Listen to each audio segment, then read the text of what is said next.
नमस्ते, प्रणाम, हर हर महादेव। बहुत दिन बाद लाइव आए हैं। बस आप लोग का प्यार, बस सरते एक चीज़ बतानी थी आपको कि प्यार समझ ही सकते हैं कि परेशानियां हैं। बस इस मुस्कुराहट के पीछे बहुत सारी दर्द हैं, बट कोई नहीं, ज़िंदगी में सब चीज़ें होती रहती है। आज है, कल ख़त्म हो जाएगा। हम भी इसी आशा विश्वास में हैं कि हमेशा जब आपको बनवास होती है ना, तो बनवास से लौटने के बाद इंसान मर्यादा बनता है। तो ज़िंदगी में हर वो चीज़ ज़िंदगी में कुछ आती है तो कुछ सिखा के जाती है, वो कुछ ले के नहीं जाती। हाँ, थोड़ी परेशानी इसलिए है कि 24 घंटा काम करने वाला आदमी थोड़ा सा परेशान है कि काम नहीं कर पा रहा है। कि मैं तो काम ही करने वाला इंसान हूँ, बट ठीक है, कोई बात नहीं, आज नहीं तो कल चीज़ें हो जाएगी।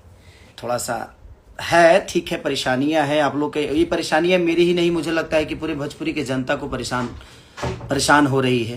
क्योंकि अगर मुझे रोका जा रहा है तो आपको मनोरंजन से रोका जा रहा है। बट ठीक है, होता है। तो आप लोगों के हाथ में सब कुछ होता है। आप लोग प्यार और आशीर्वाद जिसको दे देते हैं वो बड़ा हो जाता है। तो ठीक, हाँ, मैं जो मनोरंजन करा पाता था वो नहीं करा पा रहा हूँ। तो ये कहीं ना कहीं आप लोग के मनोरंजन को रोका जा रहा है। खेसारी लाल या तो आपका बेटा था, बेटा है, बेटा रहेगा जिंदगी भर। आप सबका गुलाम बन के और आप सबके आशीर्वाद में हमेशा खेसारी आपके लिए बेहतर करने की कोशिश करता है।